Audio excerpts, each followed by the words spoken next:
Today for Foreign Myanmar, we have a New Zealander lady who has lived out of New Zealand for 14 years, moving across the US to Asia, working in so many countries, and now have landed in Myanmar. She's been here in this country for 3 years, so we believe she'll have good stories to tell us about her experience with Foreign Myanmar.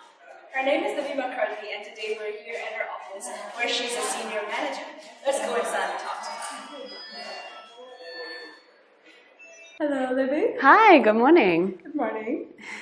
From your last work stop, Ecuador, to now Myanmar, how did it come about? Is there any special reason to coming here? To coming to Myanmar? Yeah, so, well, actually my last work was in New York. I was in Ecuador before then. But when I was working in New York, I worked sort of across the landscape with a lot of different organizations, with large companies that were hoping to have a more positive social impact, and then smaller grassroots organizations and social enterprises as well.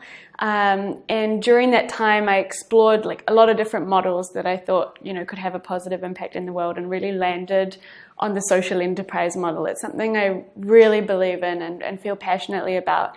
And anytime I had conversations with anyone about social enterprise, proximity designs came up, as a real leader in the field internationally, even though, it's based in Myanmar. So from there, I started looking into options and saw a fellowship to come and work for proximity designs. And as soon as I saw that, I just jumped on it. So that's how I ended up in Myanmar. All right. Yeah. So before you came here 3 years ago, what had you seen and heard about this country? I had heard, I visited for the first time in 2007. So I had been here before, and since then I had been really passionate about the country. I met so many incredible individuals when I visited in 2007 that I kept in touch with. And then I met a lot of Myanmar people also when I was living in New Zealand and when I was living in the US, because there's Myanmar people wherever you go. And they were always such a kind, fun group of people. They're all passionate about their country. And yeah, just a really lovely community. So the main thing for me has always been the people of Myanmar. I also knew, of course, about the political situation, a new democracy, a lot of growth, and that was all very exciting for me to be part of this moment in Myanmar's history.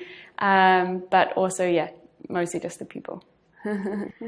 I've seen on Facebook you're such a product enthusiast. What's the reason of your interest in helping rural Myanmar get access to affordable income boosting products? Yes, thank you for asking. I'm very much a product enthusiast. I think so much of design these days focuses on really high-end design, and a lot of that high-end design doesn't reach the people that need that design the most. And so they end up with shoddy products that end up costing them more money. Myanmar farmers make up, over 65% of the country here, and they've been closed off from new technologies and new techniques for over 50 years. They're a super entrepreneurial group of people who want to go, they want to have access to all of these new improvements. But they just haven't had those opportunities. So I'm really passionate about making sure that farmers can live their best lives and see a real future for themselves in farming while they're feeding the country and the world at the same time.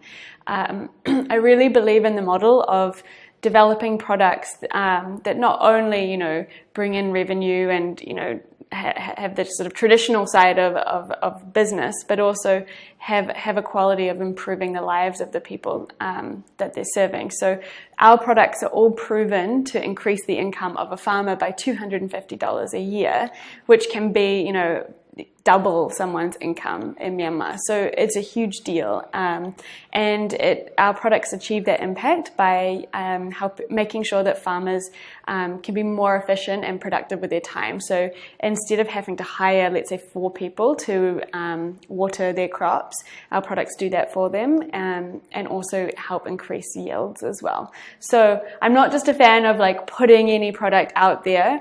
In fact, quite the opposite, but I think, there's such space and opportunity for good innovations to improve lives and grow the bottom line of a company at the same time. Good work. The 3 whole years in this foreign country must have left you with a ton of memories. Yeah. Which one stands out as the most memorable experience here? Ooh. Oh man, there have been so many memorable moments. I'm really lucky with my job that I get to travel a lot to rural places in Myanmar, and those are always my favorite moments in the country. Often it involves, an overnight bus and then getting on the back of a truck for 5 hours and then a motorbike, and we end up in pretty remote areas, but everyone is always so welcoming, inviting us into their homes. I love how honest a lot of our customers that we're visiting are. They'll give us real feedback on, what's good, what can be improved. They're very open with us, but in a kind way as well. So yeah, my favorite moments about living here is always when I'm out on farms, chatting with our customers. Yeah. How would you rate the situation of your workplace? Please give it a score from 1 to 10, considering the facilities and people, and also tell us with the reasons why. Oh man, my 10. I walk into my office here and I feel like I'm in like a startup hub in New York. It's a really open space and environment. It's designed for collaboration. Everyone sort of sits together. There's no hierarchies, no private offices. We have really nice spaces for relaxing and building relationships as well. I love our workspace. I am excited to come here every day, and that's why I originally actually only planned to come here for 1 year, and here I am 3 years later. So I think that says a lot. And then around the sort of culture and environment here, I love that it's such an enthusiastic place. So, our office has a Halloween party. Everyone dresses up. They spend the whole weekend making really fun, cool outfits. We have a Christmas party. Everyone's getting into it. Everyone's playing games. Everyone buys someone a Secret Santa. It's just that type of place where there feels like a real sense of community. At my past job, if we had a Halloween party, maybe one person would wear like a kind of ironic hat, and that would be about it. This is a very enthusiastic place. It's very much driven by a sense of wanting to impact the farmers that we work with. That's what motivates all of us. And we work hard, but we also have a lot of fun at the same time. Great. What would be the few special things that set work in Myanmar apart the most from all the other countries you've been in? Good or bad, funny or shocking? We'd love to hear anything.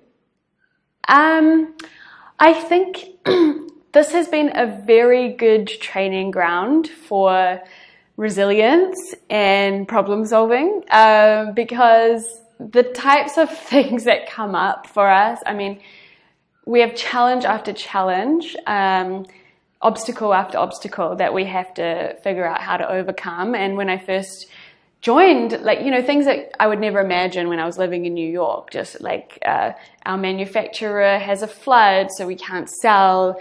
The roads are blocked, maybe because of fighting, so we can't get products in. All sorts of different types of challenges. We've got a new competitor that's just copied our product overnight. So we have to remain really, really agile and resilient and figure out, okay, always just take things one step at a time. What can we change? What do we have no power over? And also plan constantly for all of these different unknowns that we wouldn't otherwise, ever think about. So I think, resilience and just learning to stay calm, learning to accept what we can't change, and then be agile where we can. That's been a huge lesson for me, and I think I'll take that with me, for the rest of my life. Finally, based on your impression of 3 years in this country, how would you describe, in just a couple sentences, Myanmar back to other people who are clueless on the subject? In just a few sentences, I would say it's an extremely entrepreneurial and fast-moving country. Sometimes it can feel like one step forward, two steps back, but the overall trend of this country in the long term is one of immense opportunity and potential, and it's an exciting thing to be part of. That's good. Thanks, Libby, very much. Thanks for having me. Wow, Libby did share some good stuff with us. As always, there's a lot more yet to come on Foreign Myanmar to feature under the program theme. Thank you for watching, and please do support us with likes, comments, and shares. We want to present you with so much more edutainment on MC House, but we need these, and they always make us so happy. Stay tuned for new content very soon, and have a good day.